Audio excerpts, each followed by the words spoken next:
What's up, YouTube? I'm back, man. Look, hey, we were out shopping for a tool shed. We had this old raggedy one, right? We were at Lowe's. We were shopping for a tool shed, and we decided to look at this one.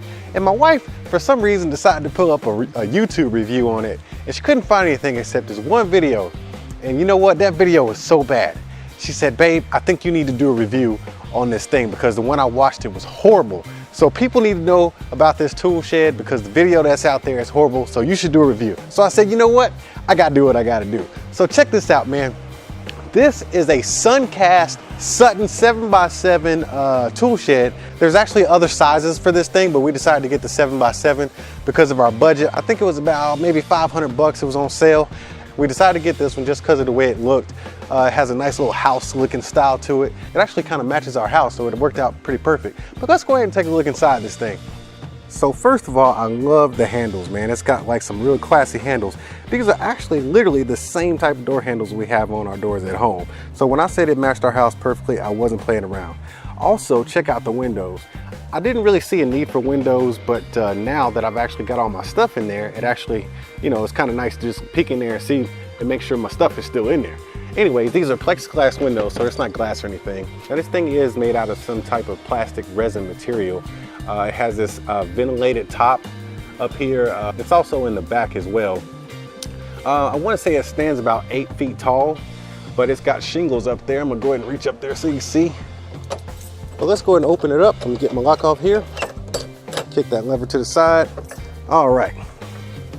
Now, we got this thing open. Now check out the hinges. They are pretty sturdy hinges, and they do allow the door to open up all the way. That way you can get all your stuff in there. Okay. Now this thing actually does come with a floor, which was a bonus because we actually did look at a lot of them, especially those aluminum ones that did not come with a floor. You had to build a platform for it, which was something I wasn't really interested in doing. Now, one thing I do like, let's get inside here. All right, so this other door, it actually has a latch up top. Let's see if I can get that in the shot. Let's move around this side. There we go. You see that latch up there at the top? Okay, you have to unlatch that. Pull it down. Then there's one at the bottom. That way your doors don't go flinging all open. And these things are tight. Now we got this thing fully exposed now. Let me back up, get you a good shot what it looks like fully exposed. Now this door has got to be at least 5 feet wide. So if you got like a riding lawnmower, it's definitely gonna fit.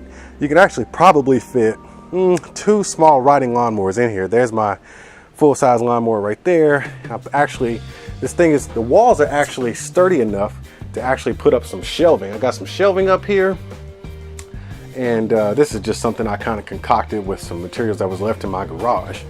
So I just put up some beams right there for a little bit of support. I've actually got some pegboard in here with all my lawn and garden equipment up in here. So the walls are actually pretty sturdy, but I will comment on the walls in just a second. Got all my lawn and garden equipment in here. Got my crawfish pot sitting up in there, bounce house, power washer. So all my outdoor stuff is in here. Now, as far as the construction, I got one gripe about this thing, okay? They put a ton of engineering and support into the roof, okay? This roof is extremely sturdy. They have this cross beam here. Let me see what else. They got more cross beams, got bolts and nuts up there, another cross beam. I'm serious, they put a lot of support into the roof. So the roof ain't going nowhere, but there's absolutely no cross beam or metal structuring as far as the walls are concerned. So if you can look around there inside of the walls, it's actually just that plastic resin material, which is fine because it's actually really sturdy. I was just kind of, you know, amazed by the fact that they put so much in the engineering of the roof construction, but not the rest of it. The way this thing is put together, it actually took me and the wife about 2 hours to put this thing together ourselves. And it's pretty much a snap and go kind of thing. Now, when you get to the roof, once again, there's a lot of screws you got to put in there, but everything's pretty self-explanatory. But of course, we use the instructions. There's some screws that actually attach the roof to the walls, as you can see right there. But as far as everything snapping together like the walls, this is actually 3 components. You got 1, 2, and then 3 components that are sandwiched together to make the full wall. And that's actually 2 components on the back wall, and they actually snap into the floor. It's kind of like a slot and snap kind of construction in there. But once again, the whole thing is very sturdy. I don't see it baking in the sun and warping or anything like that. It actually does stay relatively cool in here because it's ventilated. Now, as far as keeping the critters out, because that was another problem we had with our old decrepit raggedy shed, it doesn't have massive openings. And of course, you know, rodents aren't going to chew through this thing. But I will say that there are some gaps. So if you're really concerned about, you know, little critters and stuff getting in here and making nests, like you see a little gap right here, that's big enough for, I don't know, maybe an ant. So, you know, you might end up getting some ants in here or something like that. I don't see anything big enough. Let me look in here. This one isn't terribly big, but it's one of the bigger ones. I don't see anything bigger enough for maybe a gecko could get in here, maybe.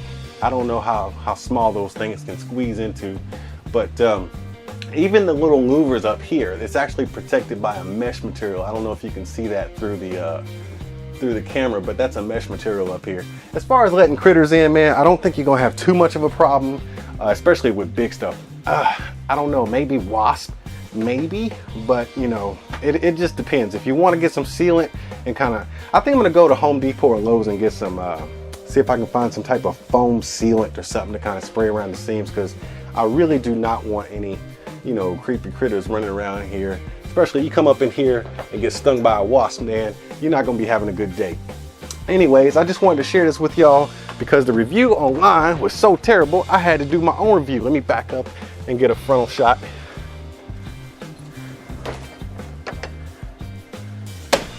All right, that's what it looks like once again when it's all fully assembled. Looks like a nice little dollhouse. Anyways, that is the Suncast Sutton 7x7 tool shed review. Hey, I ain't never claimed to be an expert in this kind of stuff, especially this kind of stuff, man. I'm just doing reviews. But before I get out of here, I'm gonna need y'all to tap on that like button and smash on that subscribe button, and I'll see y'all at the next one.